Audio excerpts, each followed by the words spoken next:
Hi, I'm Annie Botticelli, and this is the Storyteller Forecast for Gemini for December 2018. Go to my website, anniehelpsyou.com. Check out all of my blogs and other goodies on my site to support you, including my live readings. So I am off of sabbatical now. I'm booking live readings, so you can check that out at anniehelpsyou.com. So what's going on in the month of December? We've got this beautiful Sagittarius energy that is so supportive to Gemini energy. Yes, it can be very overstimulating. Yes, it can create a lot of busyness, a lot of running around, a lot of scatteredness, and a lot of over-exhaustion. But in general, these energies feed together beautifully, making it a very busy, very productive, very exciting, very social, very fun time. So lots of energy in Sag to support your beautiful Gemini placements. So besides that, we've got freedom coming from these retrogrades. This year has been a year of retrogrades. And so December, with every week that passes, we are more clear of the personal planet retrogrades that have been our theme for most of the year. And by the end of December, we're completely free of the cloak of the retrograde energies of the personal planets, which sets us up nicely for January to be a new clean slate, a brilliant new year. It doesn't always feel like a new year when it's a new year. It depends on what the astrology is. So some years we've got retrogrades or other energies as we launch the new year, and that doesn't feel very new and open, but not this year. This year is the, December is this unfinished business, wrapping up, clearing up everything. And then January, we just bust into this brilliant new year, lots of clean slate energy. So there are three factors that are setting up December into January to be this, awesome, epic opening of crazy changes and fruition and clean slates. One is the wrapping up of the personal planet retrogrades. The second is that in January, all of the planets, including the outer planets, will be moving direct. Very rare occurrence that gives lots of momentum for moving forward. And we also have eclipses. So yes, we're back in eclipse season. Eclipses bring major trajectory changes, sometimes sudden pivots in direction, dramatic endings, brilliant new beginnings, and movement along a continuum that has a storyline for a couple of years, which I'll get into. So it's a very powerful time. Now, eclipses as an astrological event are different than eclipses as an astronomical event. Eclipses as an astronomical event happen one time, one day, right? But the astrology, we feel the astrological events way before and after it happens. So 4 to 6 weeks at least before the eclipses, you might see hot news coming in from the eclipses. So even at the end of November, you might see some eclipse-related things occurring. So for the December report, I want to show you where that first eclipse is going to hit for each of your early, middle, and late degree Gemini placements. And I'll help you figure out where you are there on the spectrum. So I'm going to talk about the first one for December, and then in January I'll talk about the second one. So since everything's always, I send it out a month early, by December, when you'll be having prime time for both the eclipse energies to start rolling in, you'll be equipped to know where they're going to hit in your chart. And I will show you exactly with the visuals. The feedback that I had for adding the visual component was so overwhelmingly positive.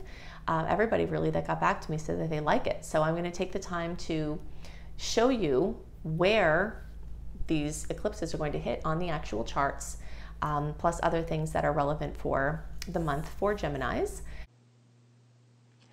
Hello, Gemini friends. Okay, so let's look at these charts and I can show you the visuals as to the things that I mentioned are going on, plus some other things. So we talked about how, first I'm going to be using this early degree chart to talk about some things that are true for all early, middle, and late degree placements. Then when I start to differentiate between the placements, I will show you how to figure out where you are, and we'll look at the charts separately. Okay, so we're just, for example's sake, going to use this first early degree chart. So the first thing I wanted to show you visually is that, see these planets in Sagittarius? This Mercury is at 29 degrees of Scorpio, so for all intents and purposes, it's in Sag, and it's going to be moving there. Even though it's in retrograde now, it's going to come back, and so in general, there's a lot of energy in Sagittarius and more on its way. This happens in some form or fashion every year at around this time, November, December or so, and whenever that happens, it creates overstimulation through 180-degree angles with your Gemini placements. So whether you're Sun, Moon, Rising Gemini, or have other Gemini placements, whenever these planets move through Sagittarius, they're kicking 180-degree angles to your Gemini placements, which are here. And 180 degrees is a critical mathematical angle in astrology. So, astrology is a science. It's a science that's based in math, and there's the angles tell us about the nature of the relationships between the signs to each other and the aspects to each other.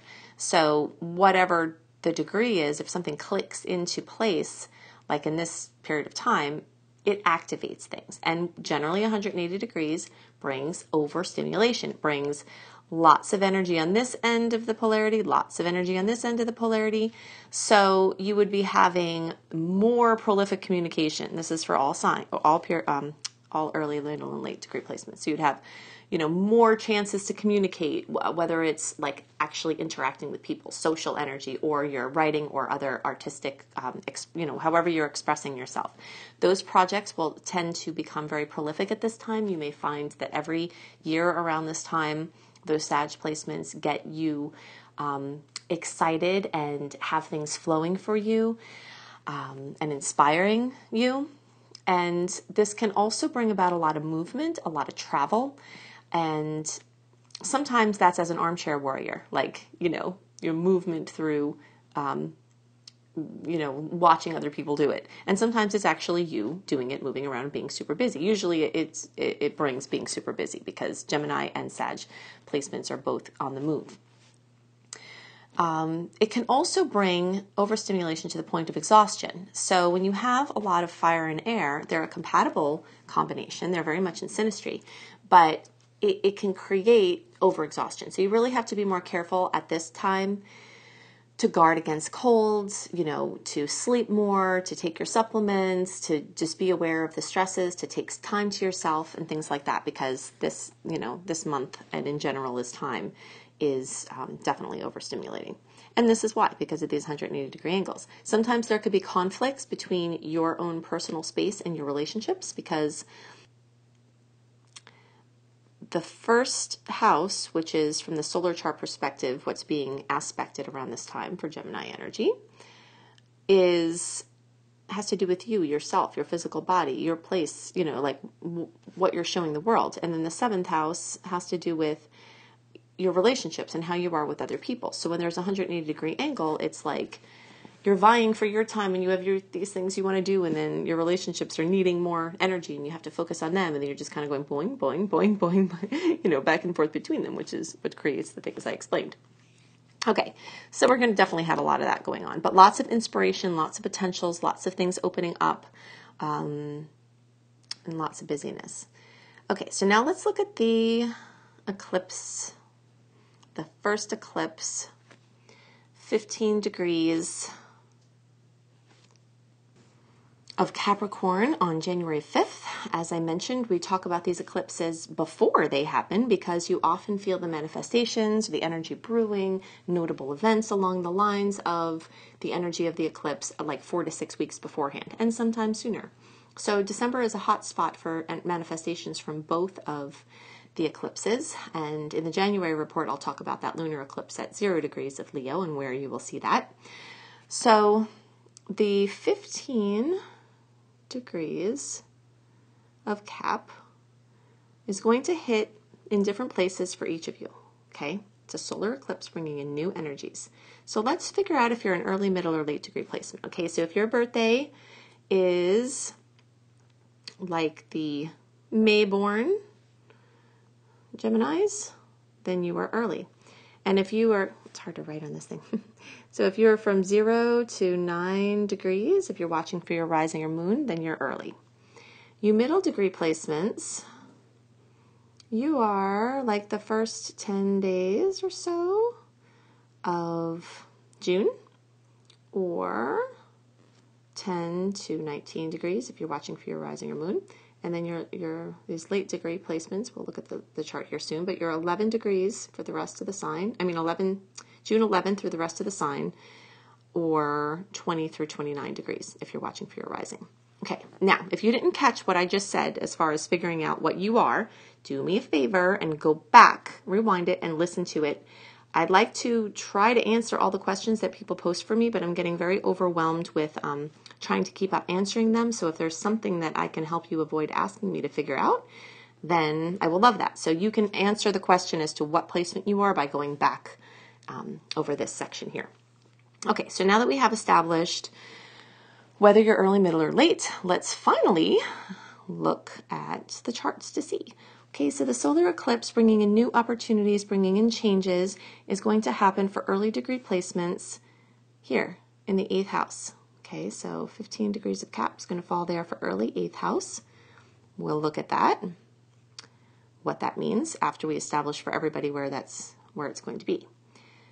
Okay, middle degree placements, 15 degrees of Cap is going to be there, still in the 8th house. Right, so early and middle, you have an 8th house, new beginnings, which we'll talk about that once we get everybody on board here. All right, so your late degree placements, some of you are going to have that in the 7th house, and some of you are going to have that in the 8th house, okay?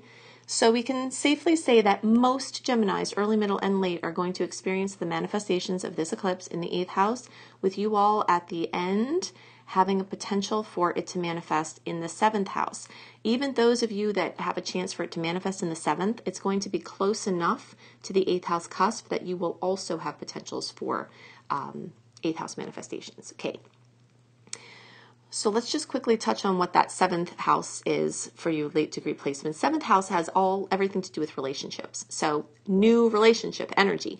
And that's really the theme for all early, middle, and late degree placements, because the other relationship house is the 8th house. We have 2 relationship houses. I mean, we have other relationships with other things in life, but as far as like individuals, one-on-one relationships, 7th and 8th house is a very big focus on partnerships, basically.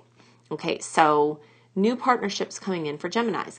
It could be new people, it could be new entities, and in the case of the 8th house, the 7th house is more about to do with like the people themselves, like practitioners coming in, people that you need to hire to help, new romantic relationships, new business relationships, new clients, anybody that you need help with, even a new accountant, anything that you need as far as making a relationship that can be helpful to you, you can find a lot of win-wins. So new person coming in for everybody.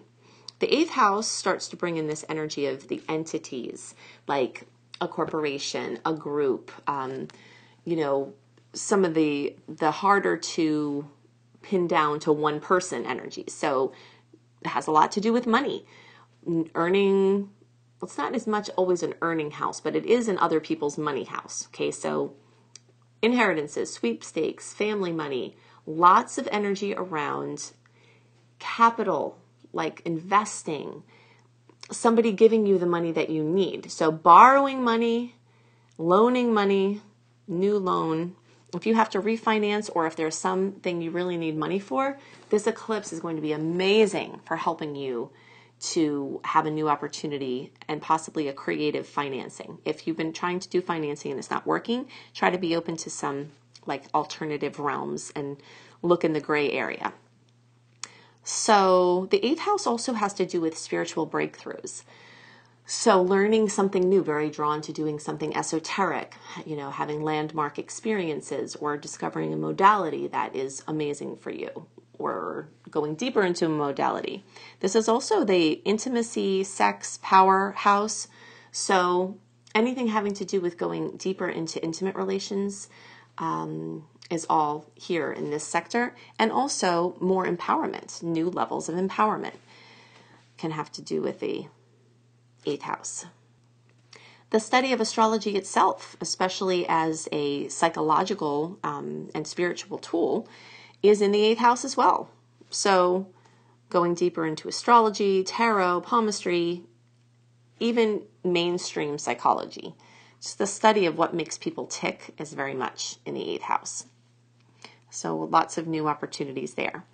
So remember that eclipses are part of a cycle. Okay, so this summer, so the middle of 2018 through the middle of 2020 is when this Cancer Capricorn eclipse cycle is taking place. So this was introduced this summer for us in the Northern Hemisphere, and winter, basically mid-2018, whatever season that happens to be for you. That was the first Cancer Capricorn eclipse. So themes that were introduced in your life at that time related to eclipses, and many of you it will be new home and new work as well. Because since the sign of Capricorn is what the eclipse is in, every sign has this amped up energy for new work, new way of being out in the world, new relationship with authority figures, becoming your own authority figure, becoming an authority figure to others, things going on with your dads or father figures are also themes that are coming up that could be very relevant. And in general, with the Cancer Capricorn polarities, lots of changes in home and family, moves, business changes, things like that are very likely, between 2018 and 2020. Any changes in these areas can happen at any time, but at the actual eclipse times, close to the eclipse times, they're hotter. It's like hot spots for manifestation. But you'll notice if you're paying attention that there's some kind of theme. There are themes that are coming through at the beginning of the time that carry through, like stories and chapters. So each eclipse carries different chapters. The other thing that we look at as far as the, besides home and work changes, very, very likely, we also look at the houses that are being aspected for the duration of this eclipse cycle, which is between 2018 and 2020. So for you, early degree placements, that energy is very focused on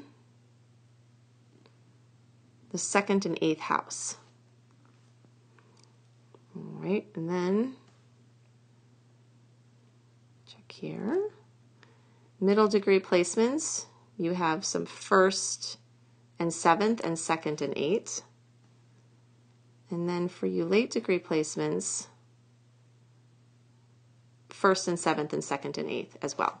Now, what's the same about this for all Gemini placements is, again, like I said, the 7th and 8th are partnership houses. So the 1st and 2nd kind of match in that way too. The 1st and 2nd, the 1st is about me, and then the 2nd is about my stuff. So this is about me and my stuff, and then this is about us and our stuff. So all Geminis are going to have major changes and shifts and movement and evolution along the energies of me and my stuff and us and our stuff. So healing codependency, creating more interdependence, having better boundaries and being able to navigate holding your space while merging deeper with other people.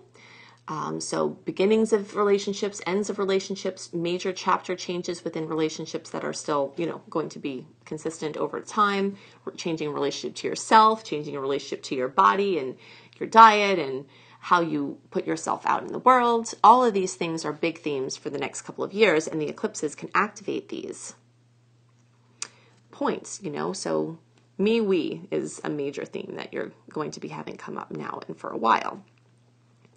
Okay, so these are the things that are most on my mind for Gemini placements.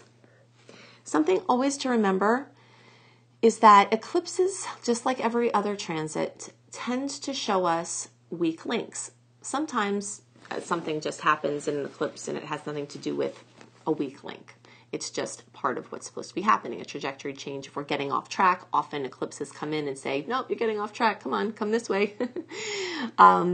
But when we do inner work, what I mean by that is understanding that we are the common denominator in our experience, and if we're having certain patterns of experience, then there are methods that we can use to work on ourselves that will help us to get the most positive and have the best experiences out of the eclipses. Because if the universe is trying to tell us something and we're not getting it, sometimes the eclipses have to bring us the change that we weren't brave enough to implement ourselves, or that wasn't in our consciousness. So just always remember the law of attraction and vibration of similars when we're working with these eclipses. And I always say, have your resources for your inner work on close tabs during the eclipse cycle, because often the stresses and the changes are going to make you really need to use your tools, but they can also create the most amazing breakthroughs and changes that you've been working towards.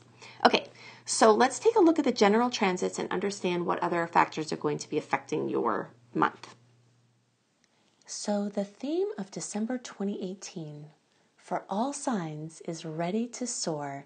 Besides Jupiter getting deeper into Sagittarius, there are other reasons why this is the month that we have been waiting for such a long time. So this is the month that the long retrograde focus is finally ending. Most of the year of 2018, we've had personal planet retrogrades back to back and coinciding with each other. So even though the retrograde influences will still linger for most of the month, you'll definitely feel the cloak of retrograde energies becoming lighter and finally being removed at the end of the month. So Mercury is direct early in the month, December 6th.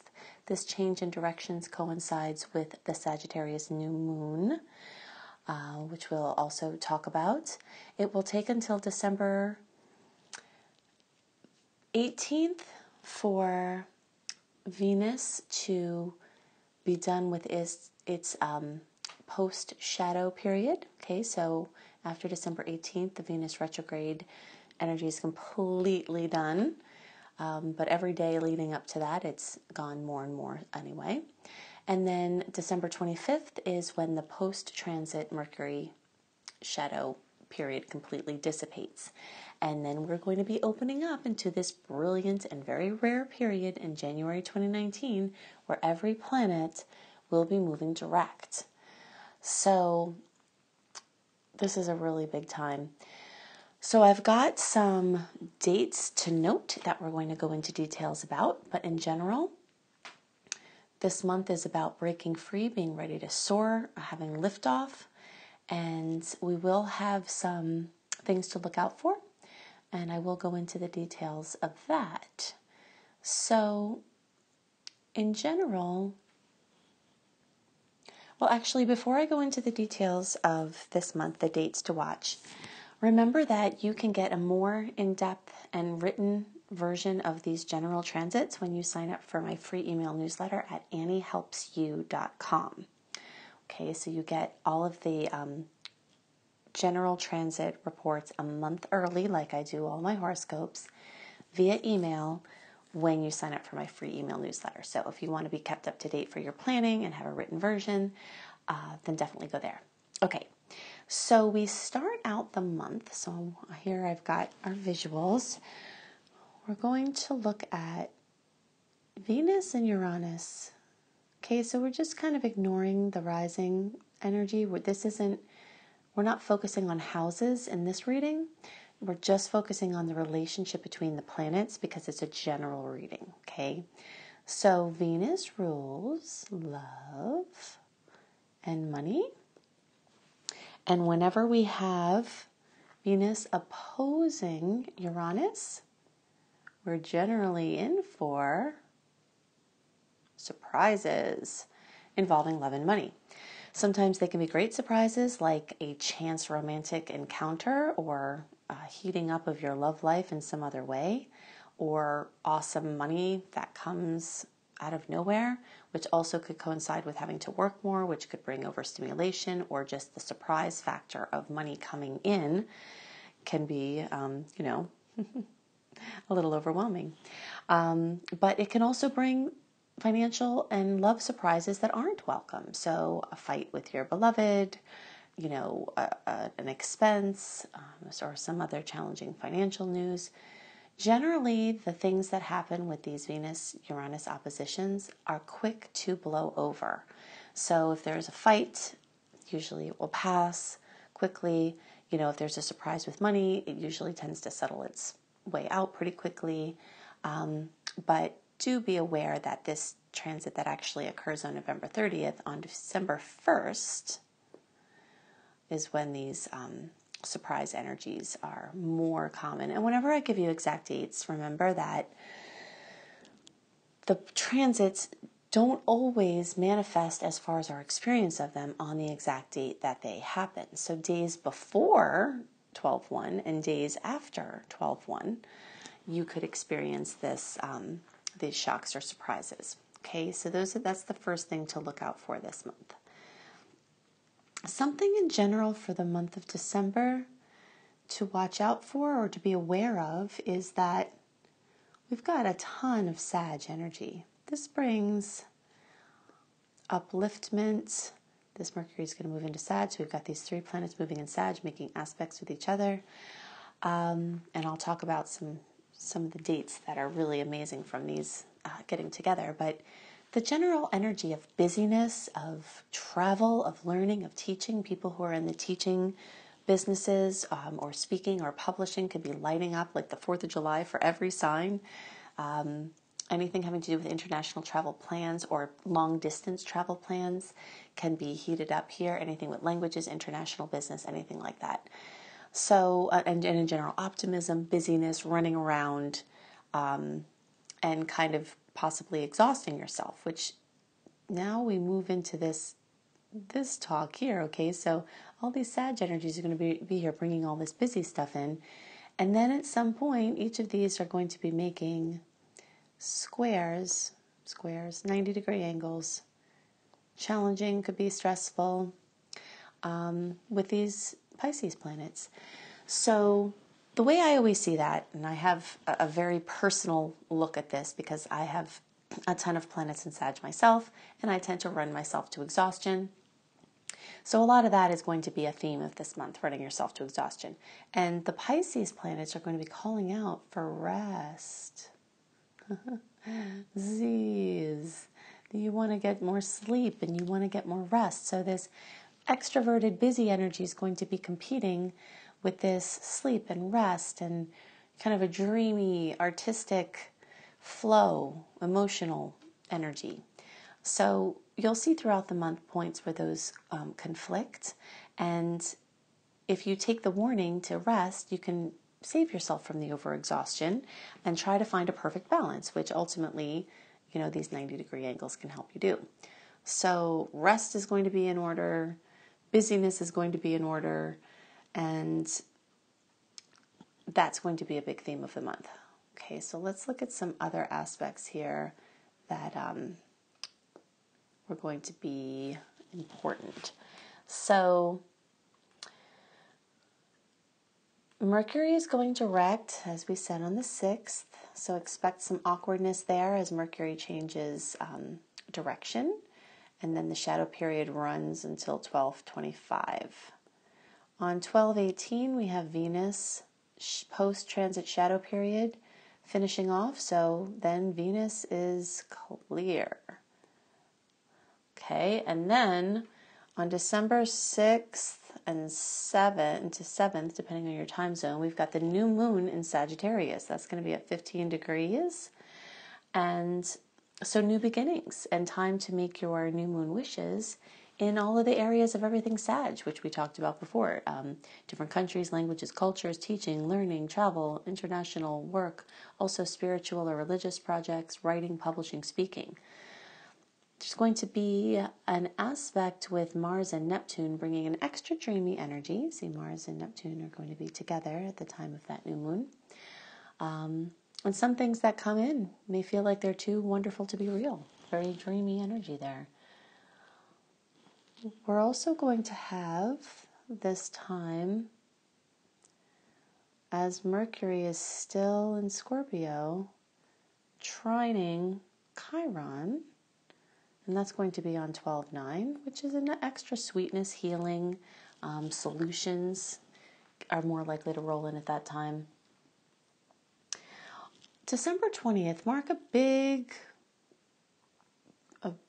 star in your calendar for the days around December 20th through the 22nd. Okay, we're going to really 12:20, 12:21, 12:22. What happened there? There we go. Because on those days, first we're going to have the Sun trine Uranus. Okay, so it's going to make a 120-degree angle, the most favorable in all astrology. So a boost to anything and everything. This could bring happy surprises. It's more likely to bring happy surprises. Also, Venus is making a beautiful aspect at that time with Neptune. And one of the biggest things is that this Mercury is going to come and make this conjunction with Jupiter, which very often brings enhanced luck, good news, amazing things in the areas of Sagittarius that we mentioned. And so I'm putting this day and this period of time as my favorite launch days of the month. So even though, like I had said, Mercury doesn't regain its full strength till 12/25, the days that are just before that have so much beautiful energy. So if you have to bust something out, these days could be perfect for that. There'll be more time in January and into February if you're not quite ready, but there's an amazing energy about, busting forth at this time. Okay, so on December 22nd, we have a full moon at almost 1 degree of Cancer. And there's a little challenge with Mars and also some sweet aspects working at one with Uranus. But in general, that full moon can bring lots of family awesomeness. There is a chance for a little bit of conflict with the Mars and also a Chiron aspect.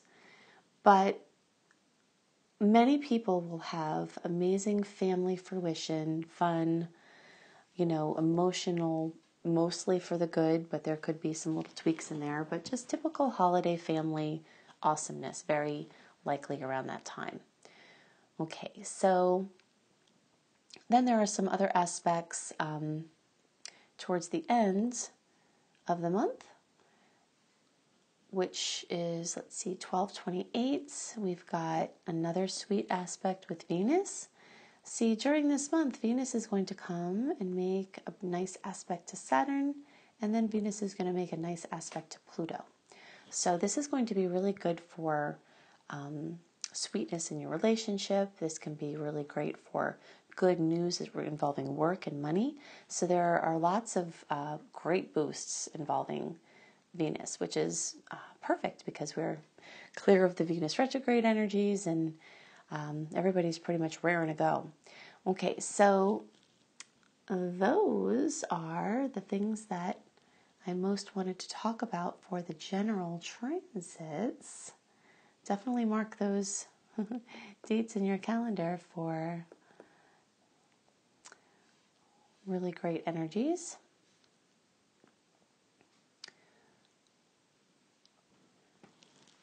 So then we will head into January just really with a legitimate feeling of a new year. If you've been listening to my reports for years, you know that I talk about certain Januaries because of certain transits not really feeling like a new year.